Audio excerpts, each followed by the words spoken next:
CRC 89.1 Radio y Cadena Radial Costarricense no se hacen responsables por las opiniones emitidas en este programa. Es tiempo de tender la red democrática y mostrar la Costa Rica del futuro hacia la cual debemos caminar. Con ustedes, Jonathan Prendas, aquí por CRC 89.1 Radio.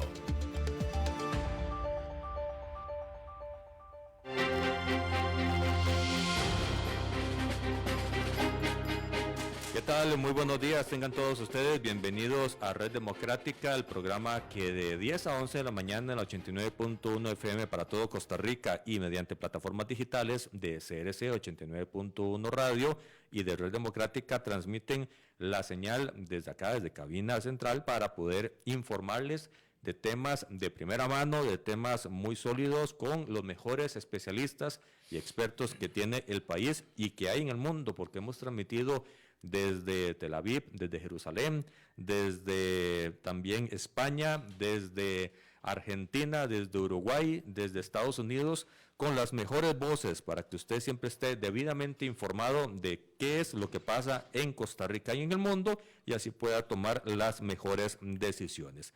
Esta semana, amigos y amigas, estamos teniendo el ejercicio de analizar al gobierno de la República actual mediante la estructura de gabinete sombra. Para eso, la producción del programa, estamos invitando a voces que han estado en los últimos gobiernos, ya sea de presidente, como fue Miguel Ángel Rodríguez el lunes, como ministros o viceministros. Ya tuvimos a pues personas que han estado en Cancillería, como ministro de Relaciones Exteriores, el día martes, don Enrique Castillo, el día de ayer, don Elian Villegas en el área de Hacienda, y el día de hoy el viceministro de Agricultura de hace unos años, don Walter Ruiz, nos va a estar acompañando para poder pues analizar qué está pasando con el tema agro y ganadería, porque es todo un paquete que nos identifica como seres humanos en Costa Rica, que nos identifican como el ser,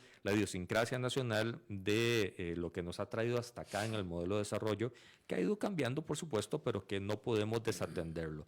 Vamos a conversar con don Walter y vamos a hacer un recuento de los hechos que nos han traído a lo que tenemos hoy. Vamos a analizar el hoy y vamos a hablar de aquí en adelante qué se puede esperar para rescatar este sector tan importante de la economía nacional. Don Walter, bienvenido. Muchas gracias. Muy buenos días, don Jonathan y estimables oyentes. Aquí a la orden. Yo creo importante hablar de un tema como es el sector agropecuario, inclusive pesquero del país. Sí. En estas regiones, en este grupo de ciudadanos dedicados a este sector primario, se encuentra una gran cantidad de personas muy pobres, en condiciones muy difíciles, y que creo que podríamos en este momento darles la mano para sacarlos y que cada día sean más prósperos y que generen más beneficios para el país. Don Walter, cuando estábamos ahora afuera del micrófono, antes de empezar el programa, conversando, hicimos un recuento y usted fue muy detallado en cómo estuvimos en los 60, 70, de dónde viene nuestra herencia y nuestra identidad agrícola, ganadera, pesquera, y cómo se ha ido deteriorando por diferentes decisiones que en aquel momento pretendían fortalecer, pero en la práctica empezaron a aislar poco a poco y a desconectar los breakers de alimentación de esos sectores. ¿Qué ha pasado en las últimas décadas en un recuento breve que nos pueda hacer para entrar a analizar estos años del actual gobierno?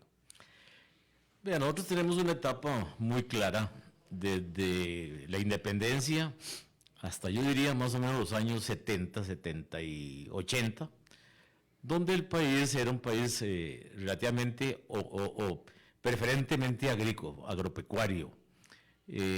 La cantidad de personas que trabajaban en agricultura era alrededor del 60%, las exportaciones eran como el 80%, entre banano, café, tabaco, la misma cabuya que era con la que se exportaba el café, ganadería, carne, en fin, eran cultivos agrícolas y pecuarios los que movilizaban la economía nacional, traían los dones, generaban empleo, generaban divisas, y generaban también impuestos, y estos sectores que constituyeron una gran clase media en este país, fueron los que subsidiaron de alguna manera el traslado de recursos públicos para otros sectores como el sector servicios, el sector industrial e inclusive el sector gobierno.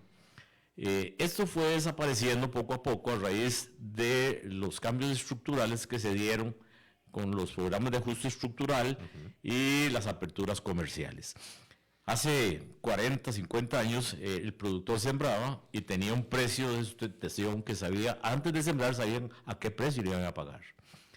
El ministro de Agricultura, mediante un decreto ejecutivo, le daba una orden al Banco Nacional, y ese Banco Nacional hacía una cartera de crédito con la cual se financiaba el arroz, el maíz, las papas, las cebollas, la caña, la ganadería de leche, etcétera, etcétera. No era algo que el banco decidía si lo hacía o no lo hacía, era una orden de los dueños del banco, representados por el gobierno, y se hacían las carteras de crédito. Todo eso que se promovía mediante este crédito lo compraba el Consejo Nacional de Producción y le daba un precio seguro, inclusive le transportaba las cosechas, le secaba las cosechas, o sea, le industrializaba las cosechas y se lo vendía en lo que llamaban los estancos del Consejo Nacional de Producción.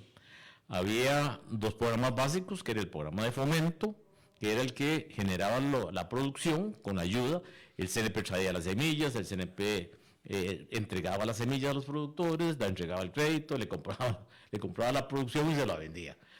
Era una agricultura muy protegida, habían impuestos para las importaciones y el agricultor tenía una gran seguridad de que lo que él sembraba, de eso podía vivir. Luego vinieron las crisis de los años 80 y los entes internacionales nos obligaron a modificar nuestro sistema económico de alguna manera y abrir la economía al mundo. Una de las principales aperturas fue lo de la banca. La banca se abrió a la banca privada, eso trajo la modernización, sin ninguna duda, la modernización de la banca privada y la banca nacionalizada. El banco antes era un banco muy tradicional, de cajero y presencial todo. Ahora todo es virtual y con cajeros automáticos y con simple. Esas cosas modernizaron la banca, eso no hay ninguna queja, pero se perdió la banca de desarrollo. Al perderse la banca de desarrollo, los agricultores ya no podían, ya no tendrían el mismo crédito. El crédito agropecuario es el crédito más riesgoso que hay. Estamos trabajando con seres vivos, las plantas y los animales se pueden enfermar. Y con un clima muy adverso.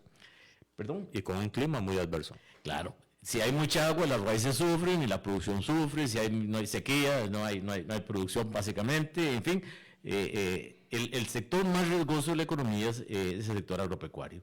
Entonces la banca pues prefiere financiar tarjetas de crédito, comercio, etcétera, etcétera, servicios, porque son muy seguros.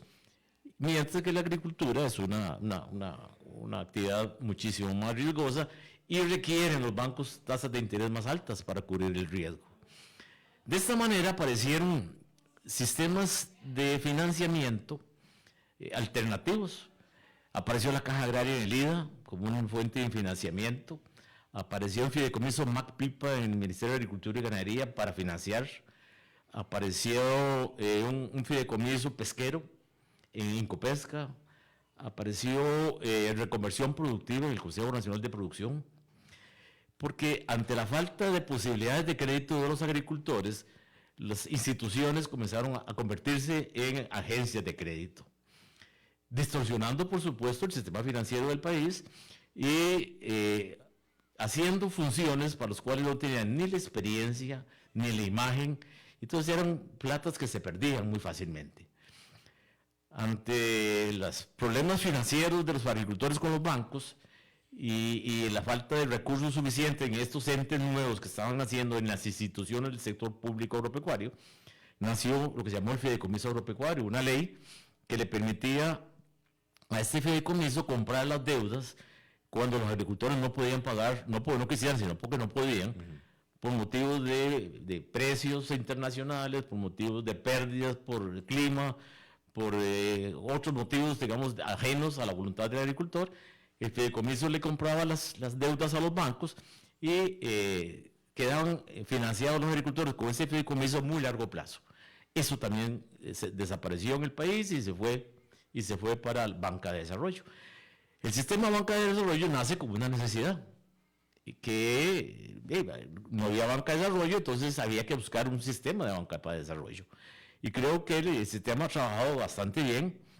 Lo injusto fue que utilizaron los recursos de los agricultores, de todos esos sistemas que ya les comuniqué, ya les mencioné, y se llevaron la plata y la dedicaron a todos los sectores. En lugar de dedicarlo solo al sector agropecuario, porque eran recursos del sector agropecuario, se fueron para todos los sectores. Y pues ahí menos impacto ha tenido en el sector agropecuario, pese a que ha sido importante, una fuente importante de recursos. Lo otro es que lo podemos ver en los análisis de presupuestos nacionales, como los presupuestos para agricultura cada vez son menores. Y aunque ustedes no lo crean, en este momento lo que salvaba al Ministerio de Agricultura y Ganadería, que eran la venta de servicios por parte del Servicio Fitosanitario del Estado o SENASA, que son ventas de servicios que se cobran supuestamente al costo, de esa plata no le está llegando otra vez, no se está devolviendo al servicio, sino que se está quedando en caja única. Bueno, eso es una barbaridad. Yo creo que eso pasa actualmente. En este momento está pasando. Casi que la mitad de lo que recogen SENASA y el Servicio Fitosanitario no es devuelto al servicio. Entonces está perdiendo capacidad de respuesta. Para que nuestros oyentes y televidentes en las redes sociales nos vayan siguiendo, eso significa la Caja Única del Estado que llega al Ministerio de Hacienda. Exacto. Y el Ministerio de Hacienda lo utiliza para los fines que se necesiten de acuerdo a las necesidades del país, no devolviéndoselo a quien hizo el servicio por el cual se cobró. Vea, en ese sentido yo creo que la Contraloría General de la República ha sido muy alcahueta, porque la Contraloría se ha obligado siempre que el servicio que se vende es el servicio al costo, y si es al costo debe retribuirse al servicio, y si se está yendo para la Caja Única del Estado, para que el Ministro de Hacienda disponga de él libremente, me parece que se ha comportado muy alcahuete con el gobierno, más bien. Eso ha hecho que las funciones de imperio del Estado, como es la salud animal y vegetal, la inocuidad de los alimentos, el uso de los pesticidas, el registro de pesticidas, todas esas cosas que son de imperio del Estado, como lo hace el Ministerio de Salud con la salud humana y con los medicamentos humanos, haya quedado muy débil, no hay fortaleza, no se aumentan los servicios se hacen con muy poco impacto, y bueno, yo creo que va a haber que cambiar la forma de ver esto, porque ahora con la entrada del gusano barrenador, por ejemplo, no hay capacidad de respuesta. Vamos a depender otra vez de que el gobierno americano nos dé los recursos, pero hay muy poca capacidad de respuesta. Y el Ministerio de Agricultura ha perdido mucho su capacidad de investigación y de extensión agrícola, porque los presupuestos han venido disminuyendo. Los presupuestos relativos al total del presupuesto nacional cada vez son menores, y eso es muy sensible.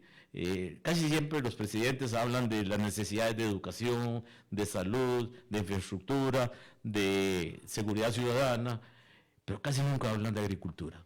En este momento, ¿podríamos decir que no es prioridad la agricultura para el gobierno actual? Yo siento que sí, efectivamente, en este gobierno y en algunos gobiernos pasados. Tampoco vamos a echarle toda la culpa a este gobierno, no sería justo, pero los presupuestos asignados al sector agropecuario han venido descendiendo, y eso se da en un impacto de la falta de nuevas tecnologías, en la falta de inversión. Recordemos que los 4 factores de la producción: tierra, mano de obra, capital y administración tecnológica, administración y tecnología. Esos 4 factores de producción son necesarios para que la producción sea competitiva. Desgraciadamente, la producción nuestra en agricultura y en ganadería y en la misma pesca es una producción que se basa básicamente en mano de obra de tierra, mano de obra lancha. Y la tecnología es muy escasa y el capital que se invierte en estos procesos productivos es muy bajo.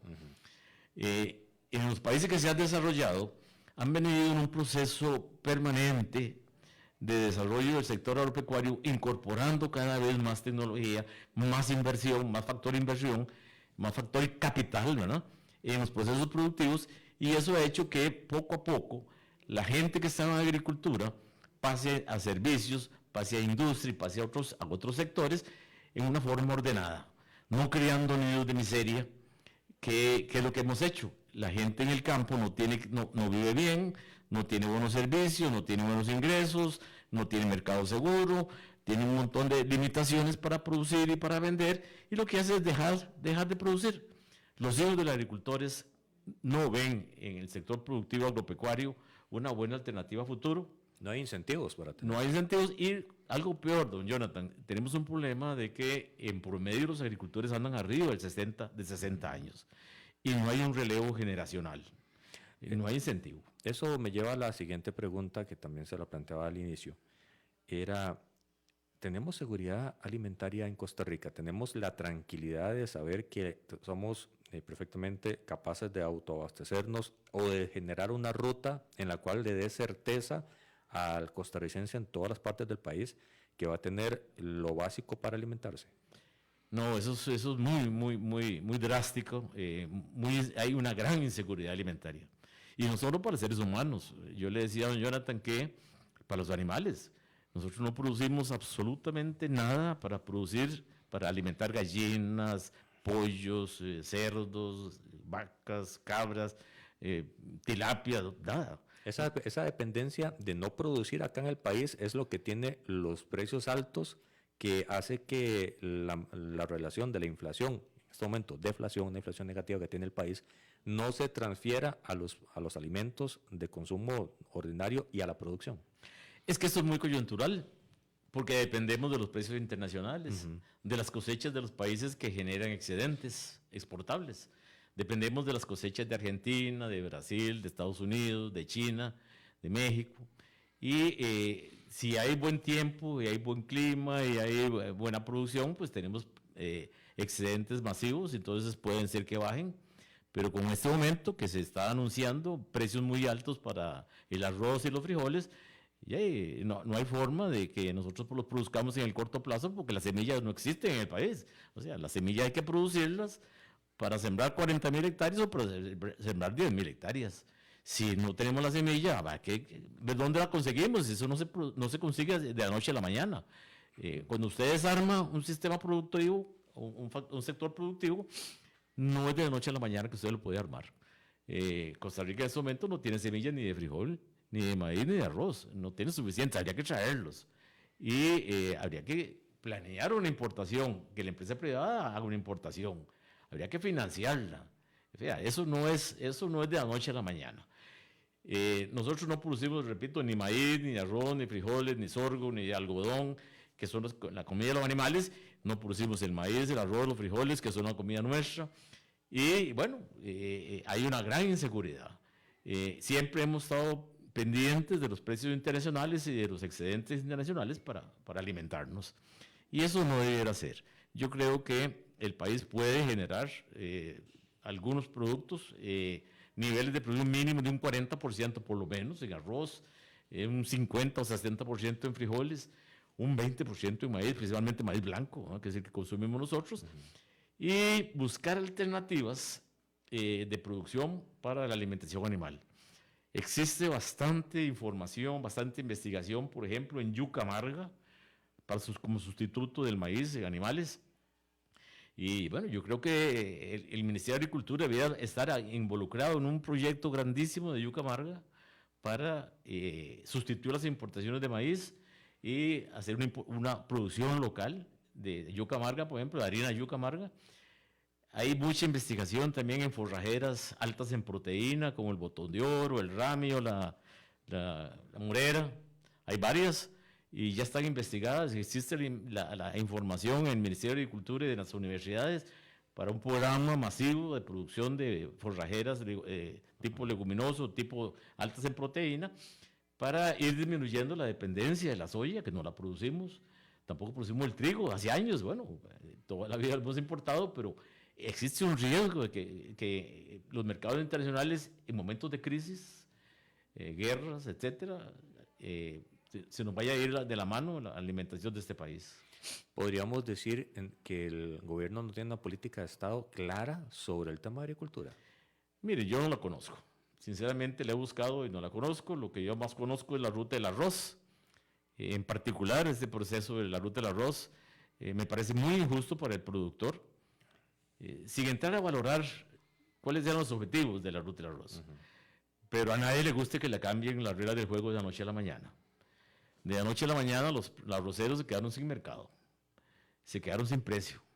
Y eso no es justo. Decían los agricultores, eso es como cambiar de caballo y medio río, ¿no?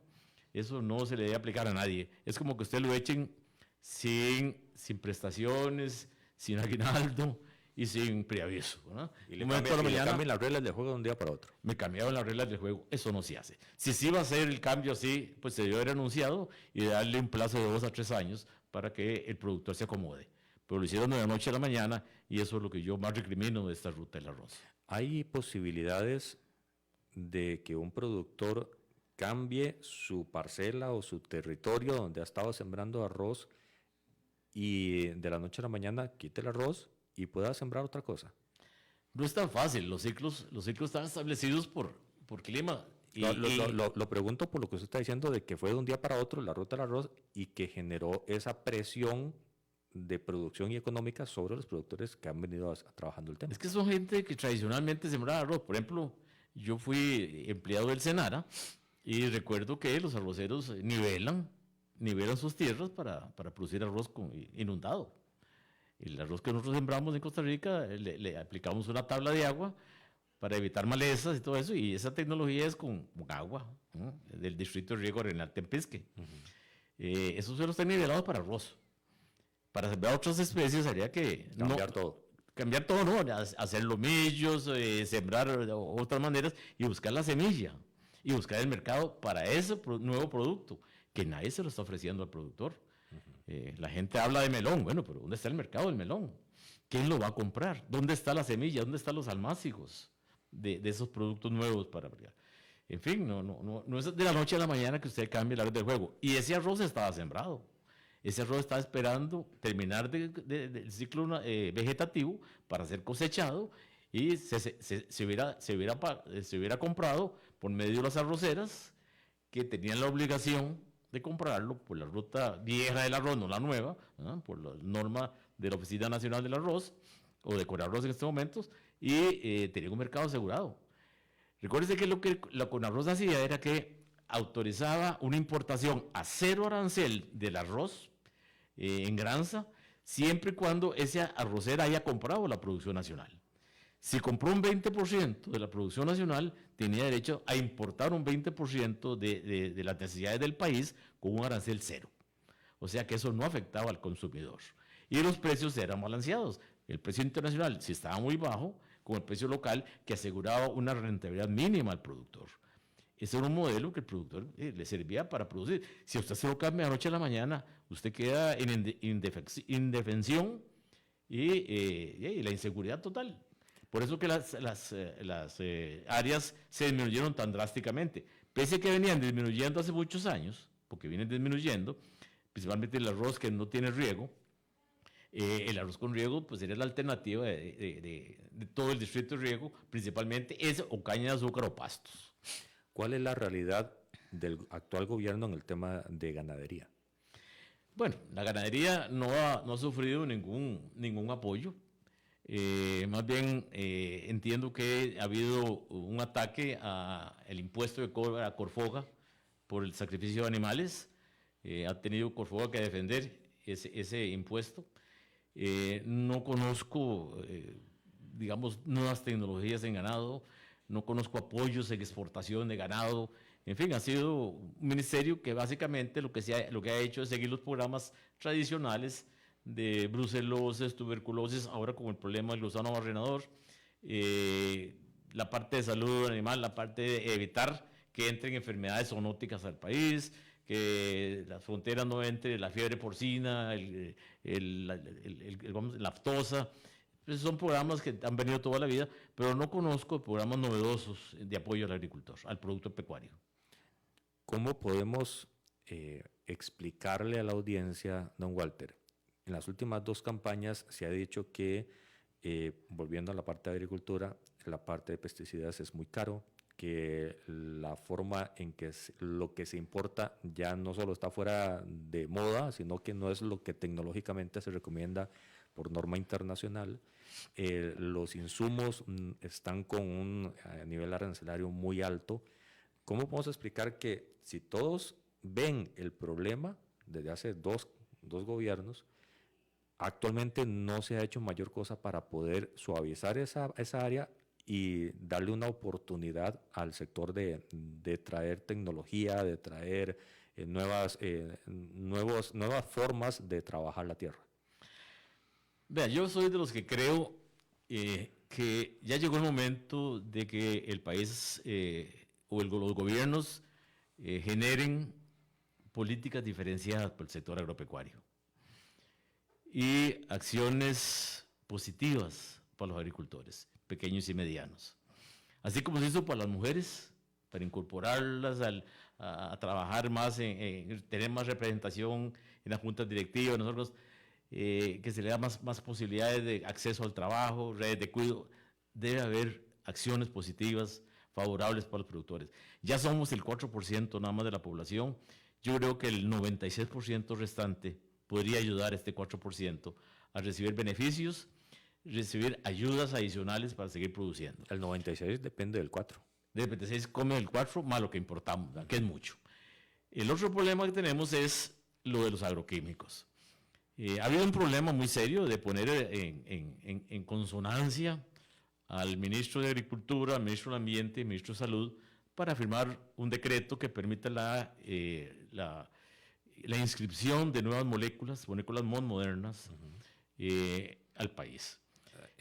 Me está diciendo entonces que eso podría ser una realidad, pero 3 ministros no se ponen de acuerdo. Exactamente. Porque yo, por ejemplo, yo lo que creo que si tenemos tratados de libre comercio con otros países, ¿por qué no aplicar los registros de plaguicidas y de moléculas de pesticidas que se aplican en esos países? ¿Por qué no normalizar eso? ¿Por qué no homologar o armonizar los sistemas de registro con ellos?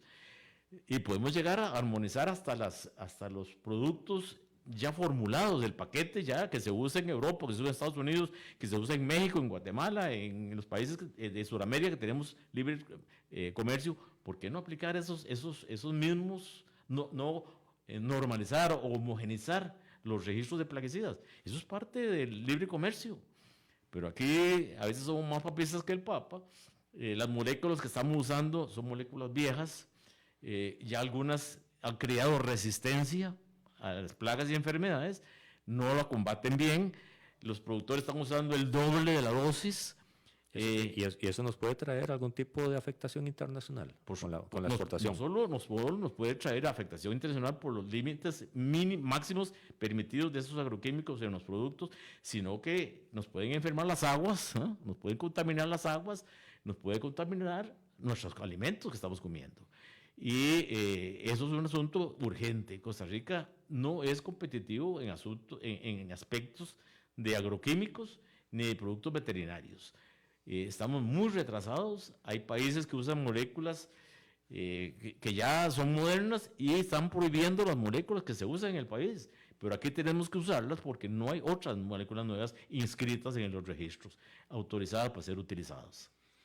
La desprotección no solo entonces es de acción política, de falta de voluntad, sino de falta de generación de acciones. Cuando hablamos de perjudicar la exportación, podríamos tener cerrados mercados, Estados Unidos, Unión Europea, Asia, América del Sur, de lo que se está exportando, Y lo que usted me está diciendo, nos está diciendo, me llama mucho la atención porque, a veces se da por sentado que las buenas prácticas siempre están a lo mejor y lo más moderno para poder producir, pero si no estamos pudiendo importar pesticidas adecuados y generación de tecnología adecuada, estamos poniendo en riesgo la salud de las personas, la salud de nuestra tierra, la salud de nuestra economía. Y vuelvo sobre el punto, por falta de voluntad de 3 ministros que no se ponen de acuerdo. Ha sido muy difícil llegar a acuerdos de que los ambientalistas acepten, que los de salud humana acepten, que los de agricultura acepten. Se exigen normas y estudios de respuesta biológica en el país, que tal molécula tiene que ser probada en el país con tal cultivo y con tal dosis, cuando ya están probadas en el mundo. Esas cosas yo creo que son excesos de regulación y que no han favorecido a ninguno de los sectores. Vamos a hablar de ese tema de exceso de regulación después del siguiente corte comercial. Ya regresamos, estamos con Gabinete Sombra, ex viceministro de Agricultura, don Walter Ruiz. No se pierda el resto del programa.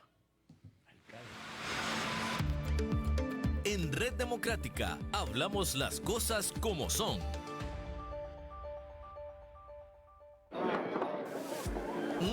¿Te imaginas un rico pinto con chicharrón, madurito y natilla? ¿O una gallina achiotada con ensalada rusa y arrocito fresco para el almuerzo? ¿O bien una empanadita de papa con carne, acompañada con un cafecito negro para la tarde? Hace un alto en Restaurante La Diana y disfruta de la auténtica cuchara tica con un variado y fresco servicio buffet. Te esperamos en la entrada de Aranjuez en Punta Arenas, carretera interamericana Ruta 1, abierto de 4 de la mañana a 9 de la noche. WhatsApp 84002396. Tus mascotas también serán bienvenidas. Restaurante La Diana, con la auténtica cuchara tica.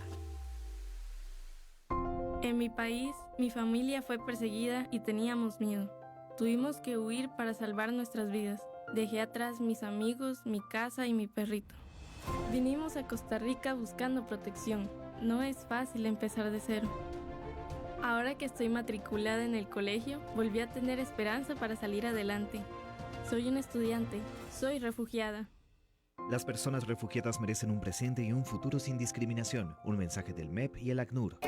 ¿Tienes planes con tus compas para disfrutar las vacaciones de medio año? Prepárate porque llegaron las vacas al Parque de la Libertad. Del 1 al 14 de julio el parque se convertirá en tu espacio de deporte, talleres, circo, cine y más. Seguinos en redes sociales como La Libertad, elegí tu actividad favorita y no te perdás ningún detalle. Visita libertadcr.org. Colabora Fundación Ciudadelas de Libertad.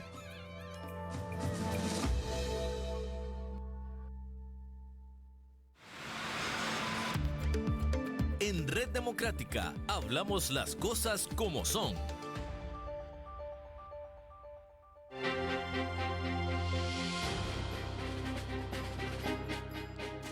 Estamos en la 89.1 FM del dial y por plataformas digitales @CRC 89.1 Radio y @Red Democrática, abordando el cuarto episodio de la serie de programas Gabinete Sombra. Son especialistas convocados por Red Democrática, expresidentes de la República, exministros, exviceministros, para hacer el análisis de situación de cómo está en este momento el gobierno de la República en distintos temas de la acontecer nacional, siempre apegados a la investidura de los gabinetes que pues nombra el presidente de cada 4 años. En este caso, don Walter Ruiz, ex viceministro de Agricultura, analiza cómo está en este momento y a nivel de los últimos años la agricultura, la ganadería, y estábamos empezando a hablar del tema regulatorio, que lejos de convertirse en algo positivo y en algo facilitador, lo tradicional y que desde hace varios gobiernos se viene conversando en el sector, es que pues no se sienten acompañados, no se sienten respaldados, no se sienten apoyados, y pues sobre eso de la parte regulatoria seguimos conversando con don Walter. ¿Cómo está esa parte? Bueno, la parte regulatoria en el país ha sido uno de los problemas en todos los sectores, no solo en la agricultura, y tampoco es un problema que haya generado este gobierno, es un problema que viene acumulándose. ¿Se ha hecho algo para cambiarlo? Muy poco. Entiendo que se hizo un decreto ejecutivo para facilitar el registro de plaguicidas, pero la realidad es que los plaguicidas no se están registrando. ¿Por qué? Sigue habiendo regulaciones como los estudios en Costa Rica directamente, en cultivos en Costa Rica, para poner las dosis, para poner los lugares y las dosis, los lugares y los cultivos que se pueden usar. Porque, por ejemplo, si un agroquímico está aprobado en Europa, no necesariamente ese cultivo sea en Europa. Pero tenemos un margen de mínimo y máximo tolerable. Y si hay en países tropicales, como los de Sudamérica, América Central y México, por ejemplo, en las zonas más tropicales, donde sí podríamos hacer la normalización absoluta con ellos, con las normas que ellos tienen, si somos en libre comercio y nosotros los aceptamos aquí. Pero no se ha podido porque se siguen exigiendo los estudios en cultivos y en la zona directamente, en el país directamente. Me parece que eso no es necesario. No es necesario porque si tenemos sistemas y normativas muy estrictas como la americana, la USDA y la europea, y ellos son los que mandan el comercio internacional, pues son los que ponen las reglas, ¿verdad? Ellos son los que tienen el garrote, nosotros no tenemos garrote en ese sentido. Nosotros debemos utilizar esas normas de ellos y adaptarlas al país. También tenemos, por ejemplo, que todos los años que inscribirnos como productores de pecuarios. ¿Todos los años? Todos los años, para sacar un certificado veterinario de operación, que yo creo que no es necesario. Yo creo que no es necesario. ¿Está digitalizado todo ese sistema? Sí, cómo no. Existe y se usa para efectos tributarios, para que el impuesto de los agroquímicos sea 1% y no sea el 100%. En los principales agroquímicos, no todos entran. Y también hay que estar yendo al Ministerio de Agricultura a sacar la certificación de pequeño y mediano productor agropecuario, para seguir teniendo esas ventajas. Podría ser cada 2 años, y el Ministerio de Agricultura tiene esas listas que no veo necesario estar yendo cada año a renovarlas. A saludar ahí a todo el mundo. A saludar, sí. Y si el Ministerio quiere tener información, que la vaya a buscar. No obligar a la agricultora que vaya a la agencia de extensión. Hay algunos que están cerca, otros que están muy lejos, ¿verdad? Y representan costos en la producción. También tenemos regulaciones en semillas. Hay problemas también en semillas. Ahora se está tratando de liberar también eso, el registro y la liberación de semillas. Las semillas transgénicas tenemos un problema que tenemos que discutir, pero ¿Qué pasa con ese tema? Son aspectos que todavía no están suficientemente dilucidados en el país. En el mundo hay todo un problema de si se aceptan o no se aceptan las transgénicas y qué tipo de selección se puede usar. Existe biotecnología y biociencia como para mejorar las semillas y no estar trabajando con genes, pero bueno, hay gente que las defiende, hay gente que no las defiende, y es un mensaje de investigación, toma de decisiones en el país que tiene que darse. Yo no tengo el conocimiento como para opinar sobre eso, pero existe gente muy, muy, muy especializada en universidades que podrían trabajar sobre eso, y si son inocuas, pues sí, y aumentan la productividad con menores con resistencia a enfermedades, bienvenidas serían, y si no, pues no se aplican. Pero sí es necesario trabajar en este tema, en lo que es investigación en estos sistemas. Yo creo que las universidades nos pueden ayudar, el INTA nos pueden ayudar, y ir abriendo espacio, porque nosotros comemos semillas transgénicas de maíz. Muchos productos que nosotros comemos son transgénicos, y allá se usan, y aquí todavía estamos discutiendo si se usan o no se usan. El ministro de Agricultura tiene el músculo político para poder incidir en todas las áreas del ministerio. Yo creo que el ministro de Agricultura no tiene experiencia. No es una persona ligada al ministerio de ningún campo. Nunca ha sido productor ni ingeniero agrónomo. O sea, él no es una persona realmente que tenga los requisitos para ser ministro de Agricultura. Él tiene otra profesión. Y el problema no es tanto él, el problema es que no tienen equipo. El presidente de la República y algunos otros presidentes que han llegado han llegado que se encontraron en la presidencia de la República. Cuando yo fui viceministro la primera vez, yo trabajé en el programa de gobierno año y medio antes de que el presidente Calderón ganara las elecciones. El equipo que formuló el plan de gobierno y estudió el sector, nos reuníamos una vez cada 15 días mínimo y sabíamos lo que había que hacer desde un año antes de entrar al gobierno. Cuando llegó el gobierno, el ministro de Agricultura podía delegar en cualquier otro funcionario del sector que lo representara en la Junta Directiva del CNP, en la Junta Directiva del IDA, en el PIMA, porque todos sabíamos lo que había que hacer. Más importante que tener capacidad individual del ministro es que haya un equipo de gobierno que esté trabajando, que sepa lo que se quiere hacer, que el mensaje sea uno solo y que todos estén matriculados con ese mensaje. Con tanto cambio que ha habido, la ministra llegó, al mes se fue, 2 viceministros se fueron, los presidentes ejecutivos cambiaron, en fin, ha sido una movilidad enorme y eso hace que sea muy, muy poca la gobernanza en el sector agropecuario. ¿Ha avanzado algo el sector, el ministerio como tal? Lo único que ha presentado es una ley de reestructuración del sector, donde el Colegio de Ingenieros Agrónomos, por ejemplo, se opuso, pues considera que extralimita el poder del ministro, es demasiado poder, porque todo dependería del ministro. Limita la participación de la sociedad civil en las juntas directivas y, por ejemplo, la sociedad civil y la sociedad intelectual, científica que trabajan en el INTA, están las universidades, la Cámara de Agricultura, está la Cámara de Industrias, se eliminaría eso.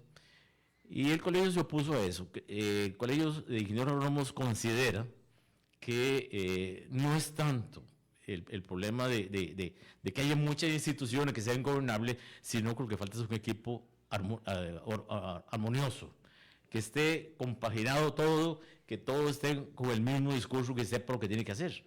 Entiendo que hay muy poca comunicación entre el IDA, el CNP, el MAC con fitoprotección, con Senara, quieren cerrar el Senara, quieren cerrar el INTA, quieren devolver fitoprotección y Senasa al MAC, semillas otras en el MAC. En fin, yo no siento que esa sea la solución. Puede ser que algo de eso evite duplicidad de costos. Pero como dicen que no van a echar a nadie, pues yo no lo veo por dónde, ¿verdad? Si usted reduce el personal, pues hay reducción, pero si usted lo que hace es unirlos todos, ahí no hay ninguna reducción. Y el otro problema que tenemos es que como que las obras grandes que necesita el país no se están haciendo. Por ejemplo, ¿cuáles? Agua para Guanacaste, para Pacume. Que está con financiamiento ya puesto. Financiamiento y hace años y no se hace, simplemente porque viene ideas de otros gobiernos. Pacume nació en el plan maestro del distrito de riego de Arenal Tempisque, cuando se hizo el proyecto del embalse allá, antes del gobierno ¿cómo se llama?, del presidente Rodrigo Carazo, ya estaba Pacume. La represa del río Piedras ya estaba. Esa represa no se ha construido, pero porque había que terminar de construir los canales del sur y del oeste. Así es. Pero el canal del oeste ya pasa las aguas del otro lado del río Tempisque, ya está en el viejo. Eso ya, o sea, no es cierto lo que dice el ministro, que ese proyecto lo que viene es a salvar a los grandes, ¿no? Los grandes construyeron ese canal y se llevaron el agua con el diseño del Senara, con el rumbo que el Senara les trazó, y lo que se hizo fue suspender la tarifa para efectos de que ellos se repagaran, pero ya ellos tienen el agua. O sea, el Pelón de la Bajura, el Viejo, Catza, los Stewart, ellos se llevaron el agua en un ¿cómo se llama?, proyecto público-privado, que fue aprobado por la Asamblea Legislativa, por la Contraloría, y es un proyecto que está funcionando. Y se dio hace 15 años. Ahora lo que sigue es la represa del río Piedras para darle agua no solo a la parte más más abajo de la península, ¿verdad?, hacia Filadelfia, y Santa Cruz, sino que buscar el agua para evitar los conflictos de agua que hay por el desarrollo hotelero, elevando un poco de agua a una cuota más alta y darle agua a los hoteles, que eso es una fuente de ingreso para la Guanacaste. Hay otros proyectos que se podrían hacer. Hay proyectos como un nuevo proyecto de caña, de corte de caña, en los chiles, por ejemplo. La idea era trasladar uno de los ingenios que están aquí por Grecia, ya no operan porque son zonas francas ahora, sí. Llevarnos ese ingenio para hacer un proyecto de producción de caña en los chiles. ¿No? Y dar trabajo. Dar trabajo. Y lo que habría que hacer es un pequeño proyecto de riego con el Senara para poner agua y hacer el riego presafra en los chiles, por ejemplo. ¿Cuesta tanto tomar una decisión dentro del ministerio y dentro del gobierno para poder hacer estos proyectos? Si están los estudios técnicos, no. El problema es que lo que hay que hacer es iniciar con los estudios técnicos. Bueno, Pacum es un proyecto que está hecho desde hace 12 años. Ya está listo. ¿Cuáles otros proyectos? Cuando yo estaba en Senara, recuerdo que el Senara hablaba del proyecto de riego del río Morote para agua para Nicoya, un proyecto de riego para caña en los chiles, un proyecto de riego para el Valle del General, un proyecto de riego para la zona de Orotina, San Mateo y Esparza. Esos son proyectos que hay que hacerlos, pues son zonas que tienen 6 meses de déficit hídrico y entonces el agua se nos va al mar. Nosotros podríamos utilizar esa agua para todas las funciones, agua para consumo humano, para riego, para manejar los caudales ecológicos de los ríos, para kayaking, para deportes acuáticos, para todo, ¿no? Para pesca. Pero ya se quedan en ideas y nadie los impulsa. De aquí en adelante, en los 4 minutos que nos quedan, don Walter, ¿qué debería hacer el gobierno en este año y medio que le queda de operación, entendiendo que en la parte electoral va a ser muy complicado tomar decisiones, para poder sacar al sector adelante si de verdad hay disposición y voluntad de hacerlo? Yo diría que lo más difícil es que acepten una mesa de diálogo. Que se dejen ayudar. Que se dejen ayudar. Con diferentes sectores políticos y sectores sociales. Ha sido muy difícil la comunicación entre organizaciones de campesinos y agricultores con el ministro y con el gobierno. Cuando se hizo una manifestación, el presidente dijo que era un chop suey. Eso es una falta de respeto. ¿Se sintieron violentados? ¿Perdón? ¿Se sintieron violentados con esa...? Yo creo que sí, porque lo mínimo que se esperaba pues, es que el ministro pues, de Agricultura fuera a ver qué pasaba y buscar un diálogo. Pero si el presidente dice que eso es un chop suey, pues ¿qué se puede hablar con él? Existen en todos los partidos políticos gente que está dispuesta a ayudar y estaría dispuesta a presentar sus ideas. Yo creo, por ejemplo, que el Ministerio de Planificación Nacional debe retomar los programas de desarrollo rural. No existen programas de desarrollo rural, existe el Programa Nacional de Desarrollo y todo lo demás se va haciendo en las regiones, subregiones y territorios. Por inercia. Por inercia. Eso no puede ser. O sea, de lo macro a lo micro tiene que haber una parte regional, una parte intermedia que ordene las inversiones, ordene los esfuerzos del gobierno, que siempre son difíciles porque falta presupuesto. Don Walter, muchísimas gracias por todo el análisis, la profundidad y la claridad con la que hizo el análisis de Gabinete Sombra en el área de agricultura. Estamos a la orden. Muchísimas gracias a usted. Y muchísimas gracias a todos los que han estado en sintonía. Este ha sido el 4º episodio de Gabinete Sombra en el eje de agricultura. La próxima semana, martes, miércoles, jueves y viernes, 4 ministerios más. No se los pierdan porque vamos a seguir haciendo este análisis de cómo está el gobierno el día de hoy bajo el sistema de Gabinete Sombra. Muchas gracias.